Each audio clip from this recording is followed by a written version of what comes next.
Well, at least it's better than Hellbent.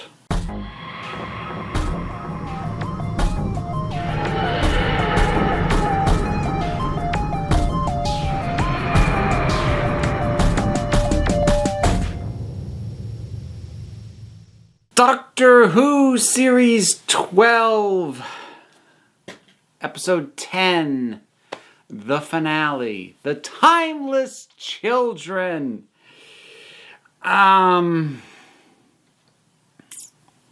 So I don't hate everything about it.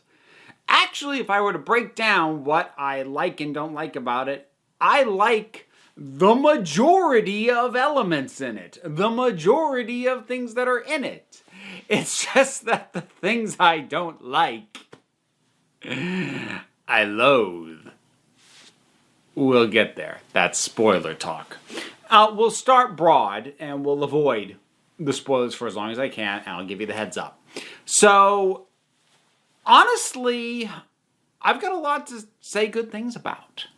I like the use of the Master. I like the use of the Cybermen. I like some of the little things that get dropped here and there, with like little acknowledgments of things that honestly fans have been saying this series, and I kind of thought, yeah, but I expected to not really get acknowledged, and some of them did. And I'm like, oh, okay. I'll probably lay some of the specifics out a little bit later.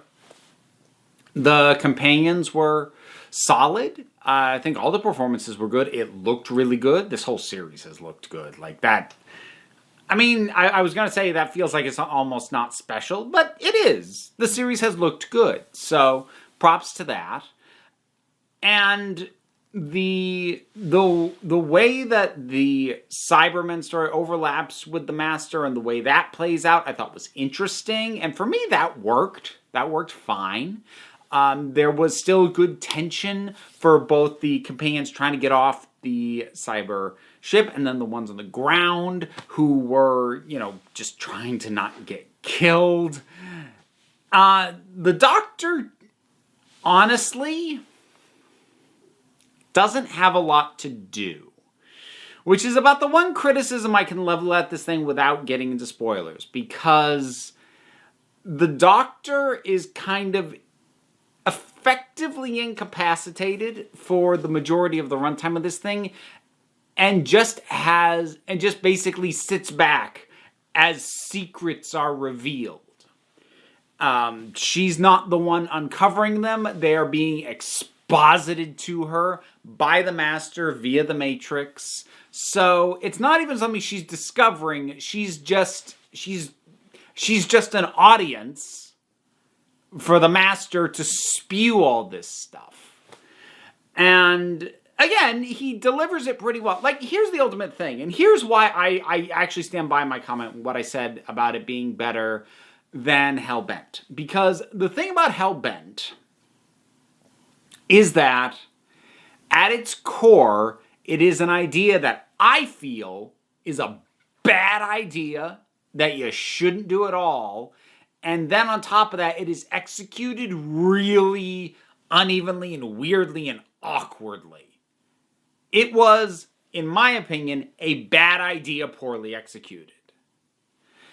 This, well, first of all, the thing that I think is a bad idea isn't as core to the entire episode the way the bad idea of Hellbent was core to everything.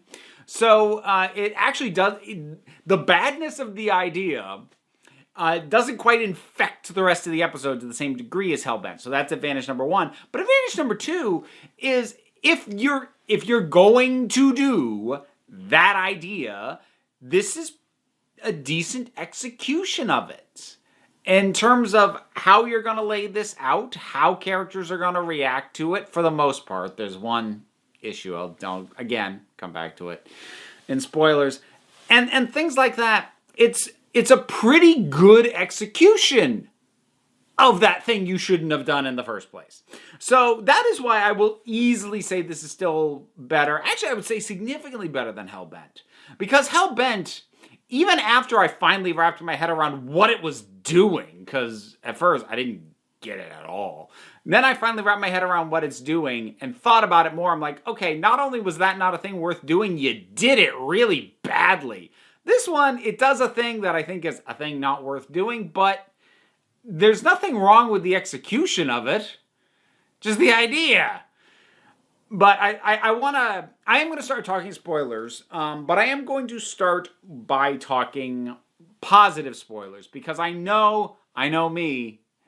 Once I start getting on the thing that I don't like, I'm going to stay on it, and I'm going to get really wrapped up in talking about it. So, this is your warning for spoilers coming.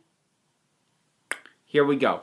The nature of the Master sort of luring in the Cybermen, trying to negotiate with them, and then just turning around and killing Ashad and just taking the Cyberium, that works for me. That whole progression.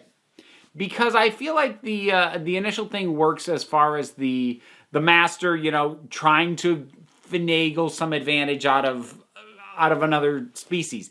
The Master has a long history of doing that, and actually even did it earlier in this series with we saw that with Spyfall. So on board for that.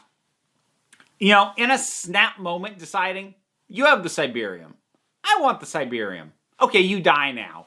And getting rid of Ashad, that annoys me a little bit because I actually really liked Ashad. I thought he was a really effective villain, but he's also one of those villains that I don't think was really built for lastability. He was a neat twist on the Cybermen, but I don't think it would have worked having him keep coming back over and over and over again. So, having him be closed out in this story, that makes sense. That works. And in addition to that, sort of what I said before about the little acknowledgments, it gets ignored because I saw some people brought up, why are the Cybermen trying to wipe out humans?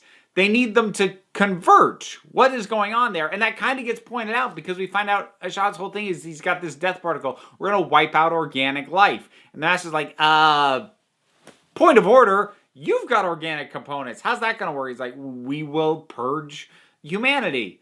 And I'm like that, well, that makes sense, but then, doesn't that just mean that? And then the Master says, well, then you'll just be robots. There's nothing special about robots. Robots are a dime a dozen. Why would you do that? So I kind of liked that. I kind of liked, because it explains some of Ashad's motivations, but then the Master of all characters got to be the audience surrogate and go, that's a dumb idea. Why would you do that? And that's kind of fun. It's fun when the audience surrogate can actually be a character who, you probably shouldn't identify too much with, like the Master. So that was cool, and I liked that. I like Graham and Yaz and those people on that thing. First of all, I like the moment between Graham and Yaz, and this sort of quiet little moment of Graham being like, I think you're the most amazing person I have ever met, and Yaz just going, yeah, you're a pretty neat human. And you're going to be like, that's it. That whole interaction, I enjoyed that a lot. And I also and again, it almost felt like a call and response between the episode and, well, certainly me, but I think your standard audience for Doctor Who as well. Graham saying, well, we can put on these outfits and pretend to be Cybermen. And somebody voices the thing that any Doctor Who fan would. There's human remains in there. Well, yeah, we can clean them out. It's not a great plan, but we can do it. It's like, what? But I again, the acknowledgement of the thing that if they hadn't brought it up, the fans would have been all over the place about it. So again, I liked that. I liked that the dyspraxia for Ryan came up. Him really nervous, like, I am a bad shot, and how celebratory he was when he got that bomb there. I mean, whoosh. Or swish, or I forget what he said, in the net, like it was basketball, and so happy. That was triumphant for him, and I was glad to be able to enjoy that with him. So, for all the things that are good about this, for all the things about the presentation, the performances, the neat little touches in the script, the fact that I think if this is the final episode for these companions, if that is their exit, I think it's a good one. For all of that, I fucking hate everything to do with the Timeless Child.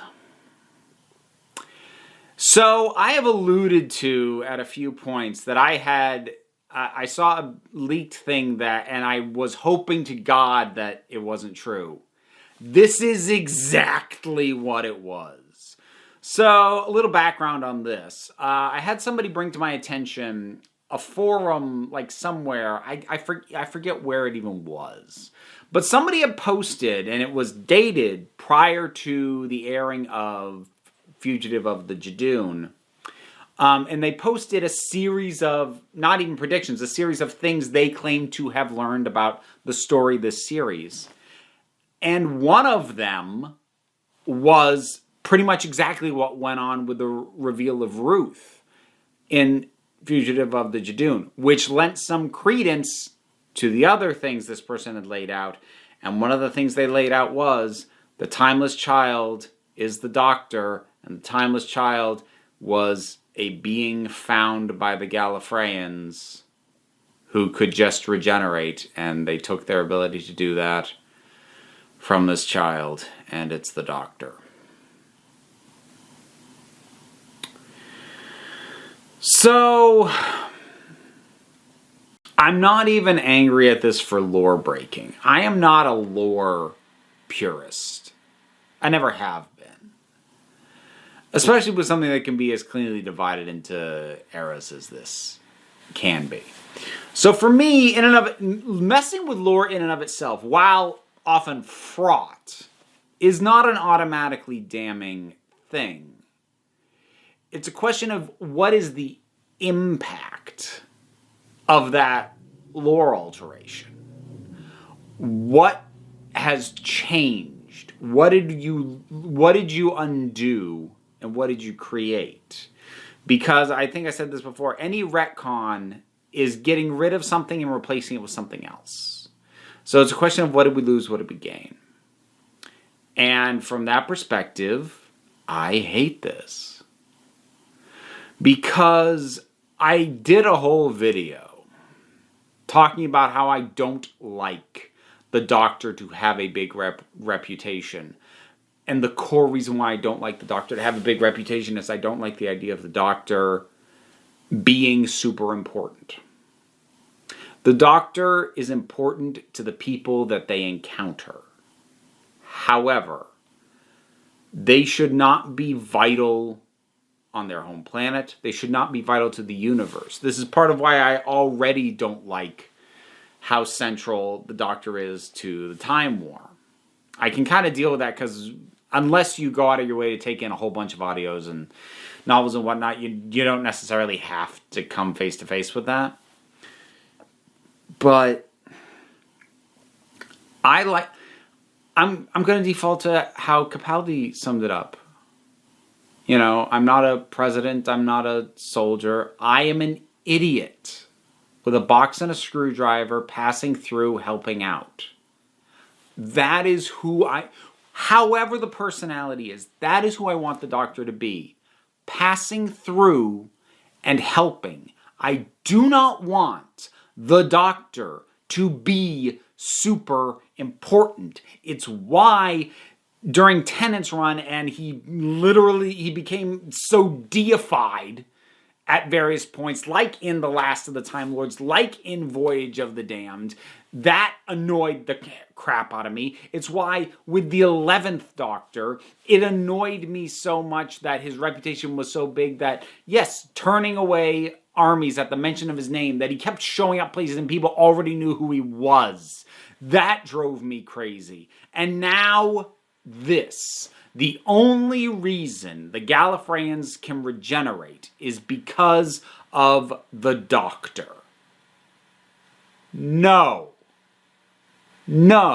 Because now the Doctor is not a part of this society that they chose to reject because they didn't share the values of this society and they went out and struck their own path. Now the society is a product of the Doctor. And whether the Doctor knows that or not, that's stupid.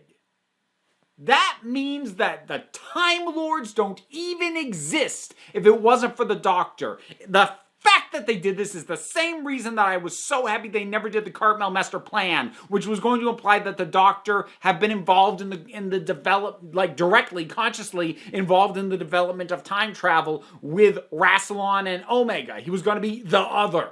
That was a stupid idea back in the friggin' 80s and they never got to do it. This is a stupid idea in the exact same vein and of the same order. And here's the most infuriating thing about me, and the odd thing about this is I realized that this element infuriated me when at first I was like, oh, well, at least.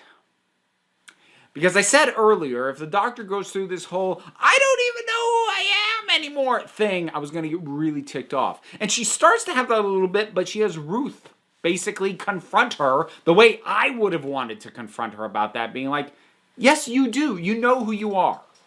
You know what you are capable of. You know who you have been. You get to decide. It doesn't get rewritten because of a past you don't even remember. So I'm glad she told her that. But here's where this is infuriating to me.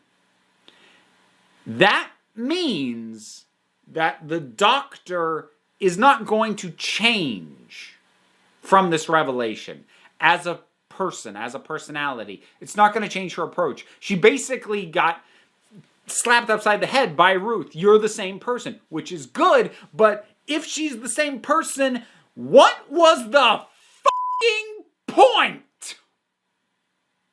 Because like I said, the Timeless Child revelations actually have almost no impact on the entire rest of the story. It is completely in its own self-contained bubble. As all the stuff going on with the Master and the Cybermen is all going on, none of that is impacted by the Timeless Child revelations. They're just there. They are completely encapsulated around the Doctor and they don't affect the story. So it doesn't affect this story, and the implication seems to be that it's not going to affect her personality or her approach going forward. So why did you do it?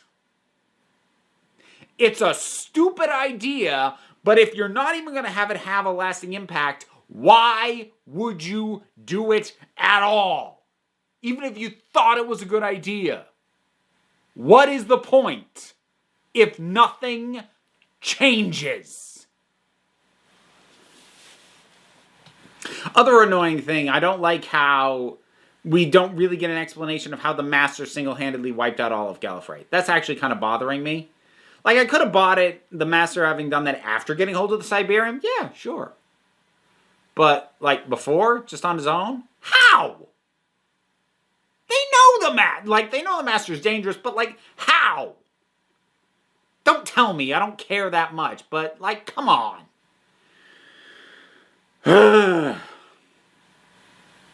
This finale is really frustrating. Because if I remove the Timeless Child element, which I can, because it doesn't impact the narrative, this is good. Possibly even great. It's well-paced, it's tense, the escalation is good, the ending is a little bit... I was a little annoyed when that guy showed up. He's like, because I was expecting Yaz to turn up. It felt like they'd done all this buildup of her being a bit reckless and having that level of bravery, and so when it just turned out to be this guy, I'm like, why? So, like, that was a little bit... and also, like, the Master's gonna come back, and people are gonna go, well, they need to explain how the Master comes back. No, they don't. They didn't explain how Davros came back after the cruciform or whatever it was blew up. They don't have to explain why the Master is going to come back eventually after this. But everything that wasn't the Timeless Child was good to great, with a couple of nitpicks. But the Timeless Child, I hate it. I hate what it does for the importance of the character. And I hate that they don't even appear to have the balls to have it matter.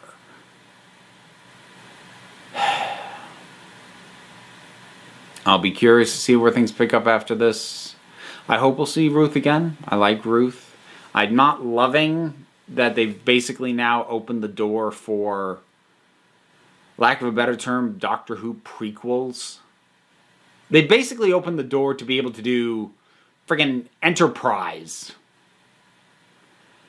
Or Discovery, although I guess Discovery's not a prequel anymore. I don't know, I don't watch it. But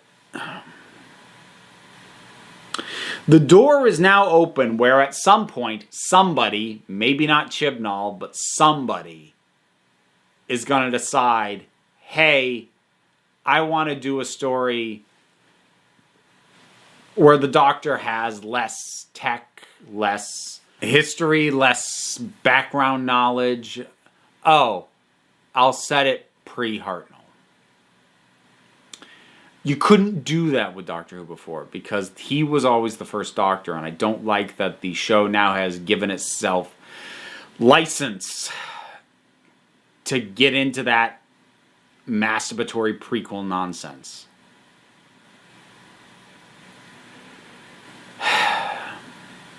This is what sunk Star Trek for me for a long time.